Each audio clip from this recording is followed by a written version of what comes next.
and the gun violence that often drives it. As part of the department-wide anti-violent crime strategy that we launched last year, we are marshaling the resources of every one of our U.S. Attorney's offices, law enforcement agencies, grant-making entities, and other components to work in partnership with state and local law enforcement to disrupt violent crime.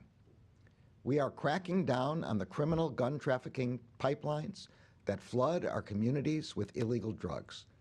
We have set up strike forces to disrupt those networks from start to finish, from wherever illegal guns originate to wherever they are used to commit violent crimes. And we have instructed our federal prosecutors and law enforcement agents to prioritize prosecutions of those who are responsible for the greatest gun violence. Those include repeat offenders, who are the major drivers of violent crime. They also include those who illegally traffic in firearms and those who act as straw purchasers. The case we are announcing today is just one example of those efforts. Today, the Justice Department is announcing an indictment in the Northern District of Texas charging an individual with illegally dealing in firearms. Law enforcement ultimately recovered those guns in multiple cities in Texas, in Baltimore, Maryland, and in Canada. The defendant was arrested last Friday, June 10th, and has been charged with 1 count of dealing in firearms without a license and 3 counts of making false statements during the purchase of a firearm. The indictment charges that the defendant purchased at least 92 firearms, primarily handguns, from federally licensed firearms dealers. It alleges that 75 of those firearms were purchased from a single dealer in the span of just 6 months. That dealer has relinquished its federal firearms license to ATF. The indictment also states that law enforcement recovered 16 of the firearms in incidents including homicide, aggravated assault, and drug trafficking. Almost all of those guns were recovered in incidents occurring within 1 year of purchase. At least one of those guns was recovered by law enforcement 7 days, just 1 week after it was bought. Data from ATF's National Integrated Ballistics Information Network, also called NIBIN, showed that the firearms the defendant allegedly purchased were linked to multiple shootings in the Dallas-Fort Worth area. One of the firearms originally purchased by the defendant was linked to 2 separate aggravated assaults and 1 incident of unlawfully carrying of a firearm.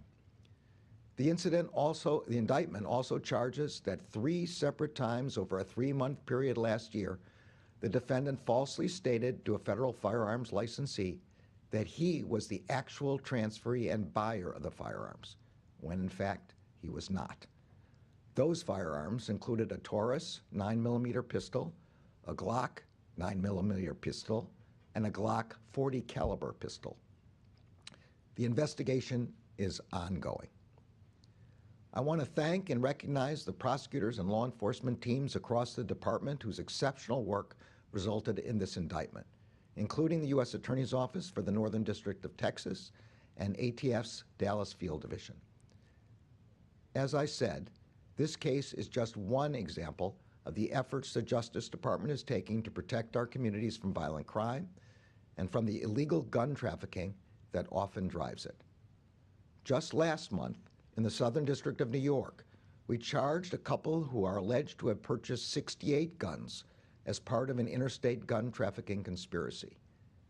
Earlier this year, in the Central District of California, we charged an individual with illegally selling 89 firearms, including 53 ghost guns, as well as nearly 16 pounds of methamphetamine. Earlier this year in the District of Connecticut, we charged an individual who purchased at least 18 firearms in Georgia and who had others purchased even more on his behalf. He then illegally provided them to individuals in Connecticut. Some of those firearms ended up in the hands of gang members. Also this year in the District of Maryland, we charged 4 individuals after they allegedly sold an undercover officer 24 handguns, including 20 ghost guns, as well as confirmed and suspected machine gun conversion devices, several of which had been 3D printed. And in April of this year, I announced a superseding indictment charging 12 individuals with conspiracy to illegally traffic over 90 guns across state lines into the city of Chicago. In that case, the trafficked guns were linked to a mass shooting and other shootings in the Chicago area, in which multiple people were injured and several killed. As these examples make very clear, if you put illegal guns on our streets or into the hands of violent offenders, the Justice Department will spare no resource to hold you accountable. The Justice Department is committed to doing our part to end the plague of gun violence, and we strongly support Congress's efforts to do so as well. In recent weeks, mass shooting after mass shooting has taken the lives of children in their classrooms, beloved community members doing their grocery shopping, and worshipers gathering at their church.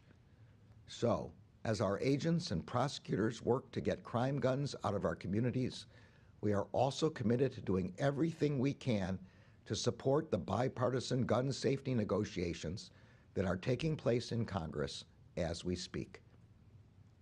Finally, the case we announced today illustrates the critical role that ATF plays in battling gun violence and saving lives. ATF needs permanent leadership to continue carrying on that fight, and we urge the Senate to act swiftly to confirm the President's nominee, Steve Dettelbach, to serve as director of ATF. Our agents and ATF's critical mission deserve nothing less. I'm now pleased to turn the program over to the United States Attorney, Chad Meacham.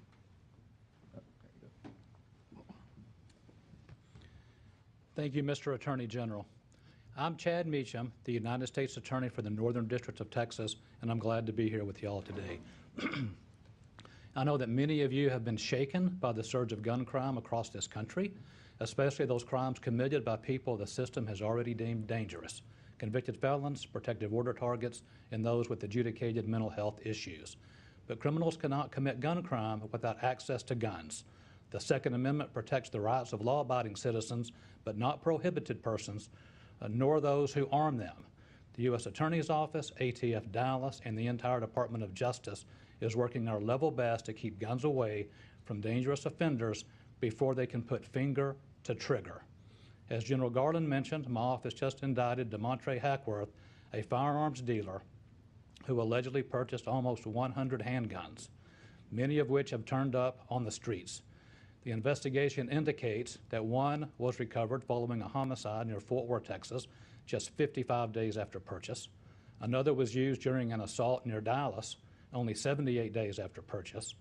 Yet a third was left loaded in a vehicle with a young child just 42 days after purchase.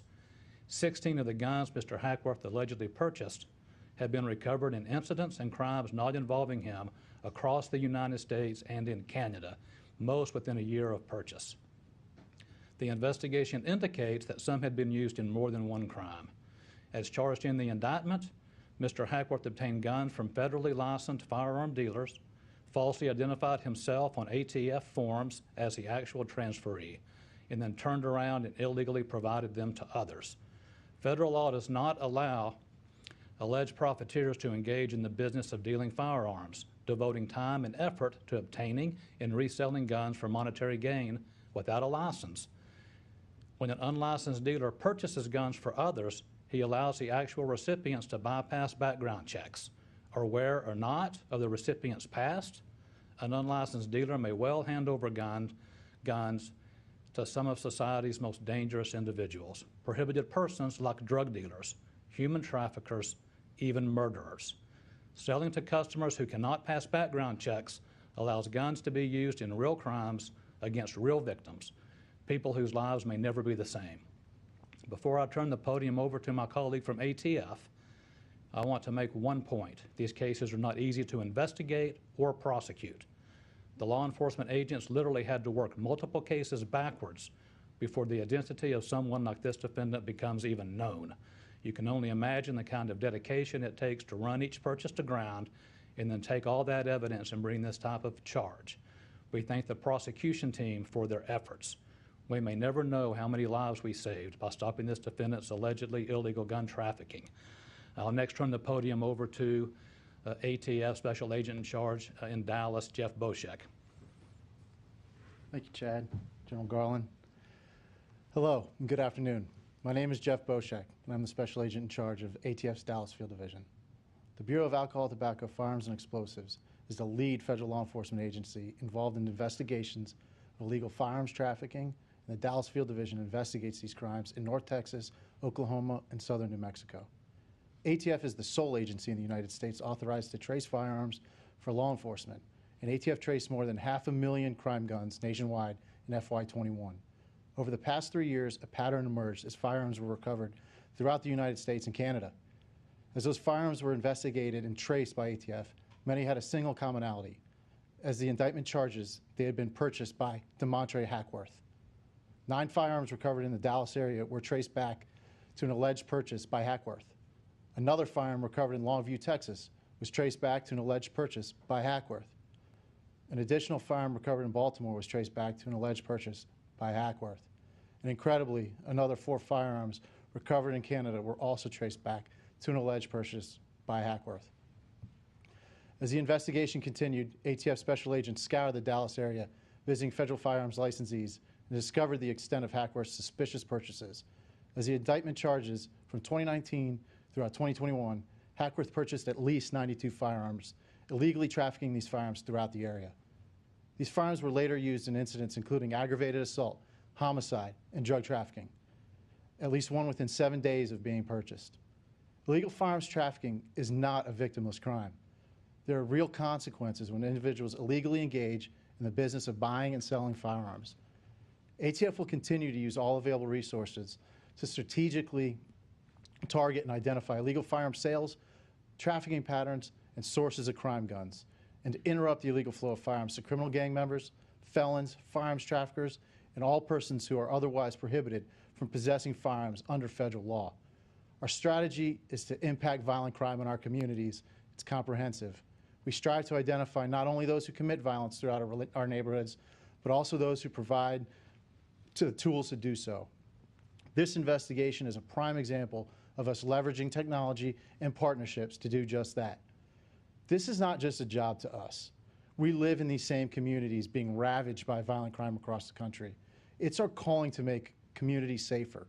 You can rest assured that we won't stop our pursuit of those who spread violence and terror throughout our communities. Thank you very much for your time. All right, with that, we'll take some questions. Dallas Morning News. Thank you. General, can you say that this was part of a particular pattern, this particular buyer and this gun dealer in Waxahachie, or were this just one entrepreneurial gun trafficker? And why hasn't the gun seller been charged with anything? So on the first question, the charges are what they are. They're included in the indictment. We don't charge anything more, but this is an ongoing investigation. On the second question, I'll ask the U.S. Attorney. With regard to the dealer in Waxahachie that's mentioned in particular, that person has surrendered his license to sell firearms legally and can no longer legally sell firearms in the United States. As General Garland just said, the investigation continues, but that's where we are at this stage. You guys just outlined how difficult it was to make a case like this. The Senate just recently announced a deal for new legislation. We noticed that one of the things that's not in there is any kind of standalone statute that might go to some of this conduct by straw purchasers. Can you, Attorney General or anyone on the stage, address the need for something like that that would make the work a lot easier to go after these people who are doing these types of crimes? And then secondly, for you, Attorney General, I don't know if you've noticed, but there's a... I'll let you do the second one, too. Otherwise, I'll forget the first question. Look, the answer is there are a lot of things Congress can do that will help fight the scourge of gun crime. But we do think that at least the framework that I read about this morning with respect to the bipartisan negotiations would be meaningful progress in that direction. And now, your second question. Well, I wanted to ask you whether you had a chance to look at the hearings or watch the hearings on Capitol Hill on the January 6th by the January 6th committee, and if you've learned anything, perhaps that could be useful in the Justice Department's work. So am watching, and I will be watching all the hearings, although I may not be able to watch all of it live. But I'll be sure that I'll be watching all of it, and I can assure you that the January 6th prosecutors are watching all the hearings as well. On this, which I'll now count as your third question, look, I'm not going to be able to give you an idea of how my own personal responses to this or the kind of evidence that are coming out, and I want to just explain a little bit more, although I did start explaining a little bit more, I think the last time we were all together 2 weeks ago or so, press conference. The Justice Department's long-standing position is that we don't comment on ongoing investigations. We do that both for the viability of our investigations and because it's the right thing to do with respect to the civil liberties of people under investigation. In slightly more expansive, we have three reasons. They're all, I say, co-equal. One is that our investigations generally proceed quietly and in secret so that we don't tell witnesses where we are. We don't want them to know. We want truthful answers as we approach. We want to be able to do our subpoenas and search warrants without any risk. Eventually that information comes out in the form of our search warrant affidavits, comes out in our orders, comes out in our pleadings, and eventually if there are charges. But for our investigations to proceed in an efficient way, we have learned over many, many years this is the way our investigations should go. Secondly, this is what protects the civil liberties of people who have not been charged. We don't impugn people until we actually charge them. This is part of the rule of law in America. And third, there are the people who we have charged. As all of you well know, we've charged well over 800 people now in connection with January 6th. Some of them have pled, but others are facing proceedings. And for us to comment about evidence, some of which regards them, some of which regards others, could affect their cases and could affect our ability to proceed in an effective way. So that's the reason, and it's the reason that this has been the longstanding position of the Justice Department. Mr. Attorney General, not speaking about a specific investigation, but there have been open questions with regard to whether there exists a body of law at the Office of Legal Counsel or elsewhere in the Justice Department that's not public that would limit prosecutors' ability to pursue obstruction or conspiracy charges against people at the highest levels of this government or previous governments. What can you say about the existence of legal interpretations that may bind you in that regard? I can say at this point, this investigation is proceeding according to facts and the law. We are not obstructed from continuing our investigation in any way. And we will continue to do that. There's nothing within the Office of Legal Counsel that prevents us from doing an investigation. And I think most of the things you're referring to are well known anyway. So there's nothing that's coming in the way of our investigation. We are proceeding with full urgency with respect, as I've said many times before, to hold all perpetrators who are criminally responsible for January 6th accountable, regardless of their level, their position, and regardless of whether they were present at the events of January 6th. We're just going to follow the facts wherever they lead.